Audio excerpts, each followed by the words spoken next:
About once a month, someone sends me a spreadsheet they created for their retirement plan.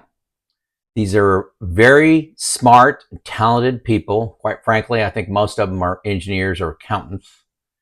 They're committed to DIY. DIY, do it yourself, has got them this far in their retirement buildup, buildup of their assets. They invested hours and hours into this, and it's kind of a pet project for them. Pretty proud of it. But they send them to me and say, "Hey, Joe, what do you think of this retirement plan?"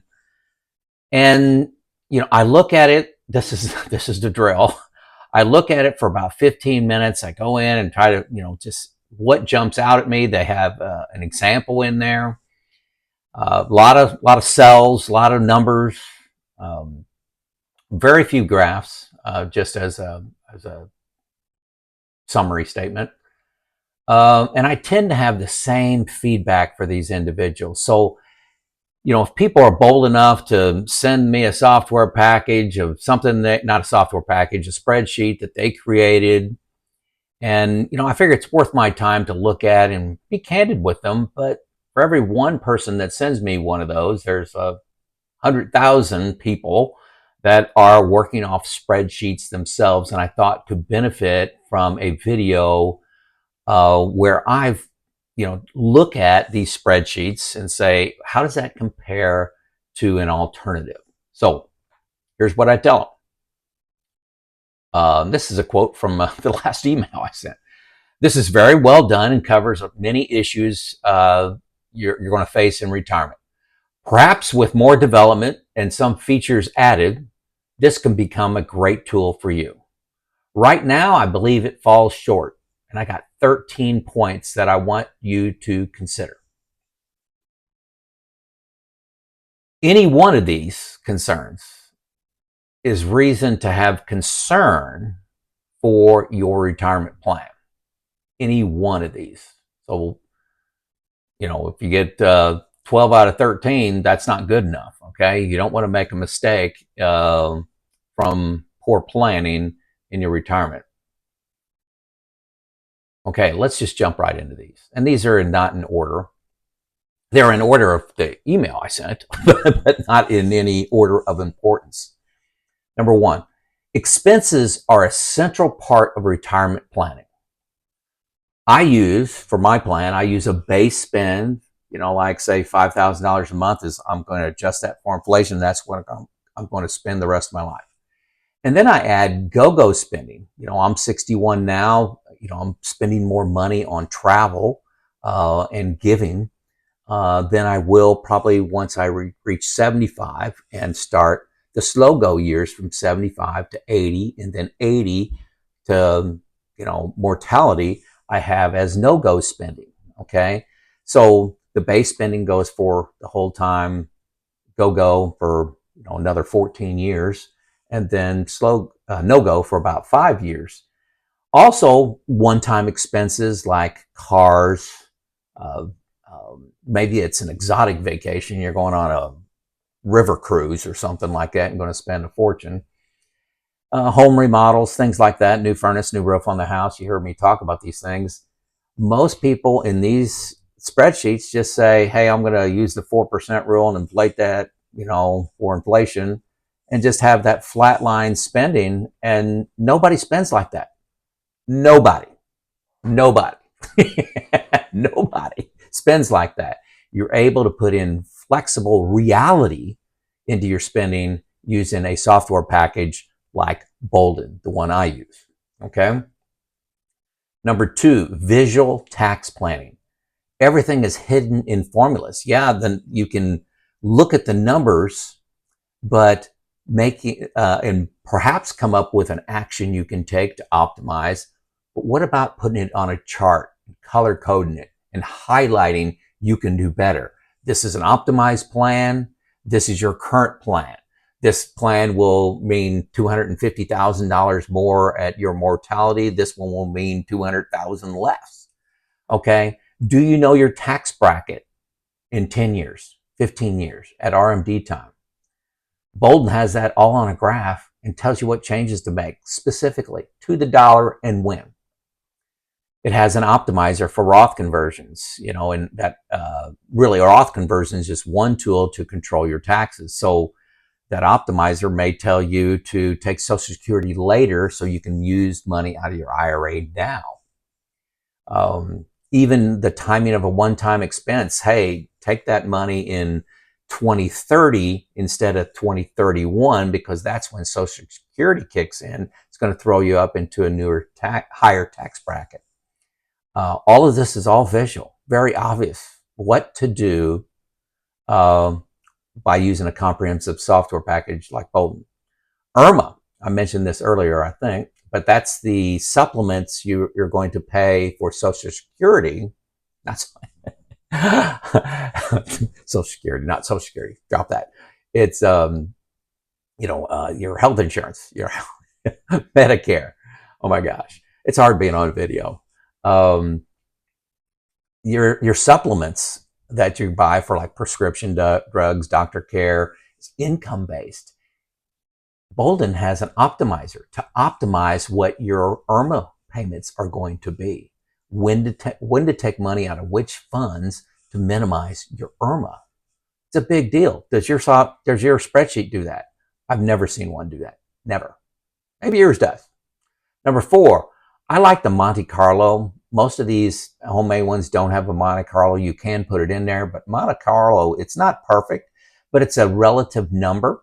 So if you do, you have inputs for inflation and rates of return and spending, and you get a Monte Carlo of 90, and then you make some changes and you get a Monte Carlo of 82, that relative difference is meaningful. You need to understand why it is, and understand what levers got you there. Number 5, I don't think I mentioned this before, but optimizer for Social Security based on your accounts, your income, your spending. Where is and you got to put in your own mortality, but where is it optimized for your Social Security? And if you're married, for the two of you, when is it optimized? And they have an optimizer for this. You just click on it and it says, here's what you're currently planning on taking it at 62. Here's how much more money you have if you took it at 67. Here's why. Okay. Number 6, the probability of cell errors. This was big for me. I had spreadsheets that I used to retire, and I have been buying Boldin now for 6 years. But I would say 2-3 years after I retired, I would go back in and find errors. I forgot to add this number in. I added these 5 numbers. I was supposed to add these 6. I was supposed to multiply it by this tax rate. I didn't in this particular cell. Just, silly mistakes that just got cascaded, and I was making decisions off that.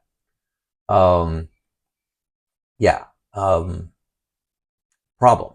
And a lot of times making it visual like Boldin does with graphs, if you make a cell error, something looks really strange on the graph. It's not just a number that's calculated.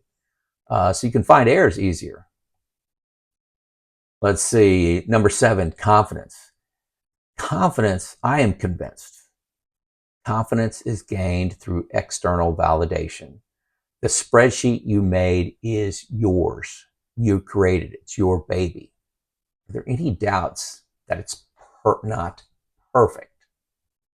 It's a trap. It's a trap. And it can trap you into working one more year because your confidence is a little bit reduced because you're comparing your work. You're analyzing the results of your work. External validation means everything for confidence to retire. Everything. Number 8, if you're married, can your spouse understand your spreadsheet? I guarantee you, my wife, Lisa, cannot understand my spreadsheet. One, just to get buy-in that I know what I'm doing and to support me to retire. I retired at 54. I needed to have her buy-in. It was a big deal. Number 2, can she take over if there's mental decline, which will happen to all of us. And number 3, who's going to update it? with rule changes and law changes. Okay, if you're suffering from mental decline, I don't know. Number 9, continuous updates come with a readily available software package like Boldin, which I don't know that anybody disputes that it's the number 1 out there. Tax law, one big beautiful bill. I think it was 1 or 2 days later after that was passed, I got an email saying it's been updated. Are you going to update it? Do you know how to update it? Do you know what the law says? All the facets. Number 10, they have training videos and live classrooms where you can get together and ask your questions and improve the program, actually. They are very willing to, and I talk to the folks at Boldin probably once a quarter, and they really listen to the ideas I suggest, and changes in, it's a big deal. Number 11, simplicity of what if scenarios. So like if you want higher returns, lower inflation, higher inflation, timing of Social Security, those things take seconds to do. And they're all interconnected, right? You change the timing of Social Security, that affects your taxes, affects your IRMAA, okay? Number 12, it's simplicity. If you ever want to go to an advisor, transfer to an advisor, or ask an advisor to review, nearly 100% of the people that have clicked on the link below for, hey, I just want a certified financial planner to look at my plan, I'll pay you $300 to look at it, nearly all of them use Boldin. It's a very simple way to convey your plan instead of your homegrown spreadsheet. And getting that external review is huge for confidence. So you use Boldin external calculator or analysis, and then you have somebody else review it. That's how you get confidence to retire and confidence in your plan. Number 13 is time. Where do you want to spend your time? Do you want to spend your time inside this spreadsheet, inside your own head, not trying to challenge your competency, but I'm telling you, confidence comes from external validation. So final thoughts. I've seen spreadsheets work very well in accumulation and getting close to retirement. That's what I do. Decumulation, there's better tools out there by a long shot. First link below is Boldin. It's what the DIYers are using. I use it. I've been buying it. I think I just paid for my 6th year. 6. I just got a statement last week. Boldin is a team production. Okay, it's analyzed and stress tested by a team. Further, users provide input. I was, stressing this before. Input and enhancement. How do you handle an inherited IRA, for example? Hey, I want to make a better decision around Social Security. They created a Social Security optimizer. Put in historical rates of return. Okay. Also, I gave them feedback about guardrails. They don't have that now. At least I don't as of today. But could you put in a guardrail plan on spending? All the user input, okay, every user out there, say there's 100,000 users, all of them are feedback to the team at Boldin to make their software better, okay? Your spreadsheets are created by you and graded by you. So you're competing against a team with 100,000 people giving them feedback on how to enhance it, okay? Who do you think is going to be better? Okay, who do you think? So, hey, today's action summary. 1, hey, free 2 weeks, check out Boldin, see if you like it. It's like $144 a year. For a DIYer, that is a bargain. That is a bargain compared to other packages out there, compared to going full assets under management. I consider myself a DIYer, but I get a lot of input on my plan, a lot, okay? So check out Boldin. If you're using your spreadsheet, score yourself against these 13 concerns, and any one of them is reason to go a different path. I use Boldin. It's Joe out.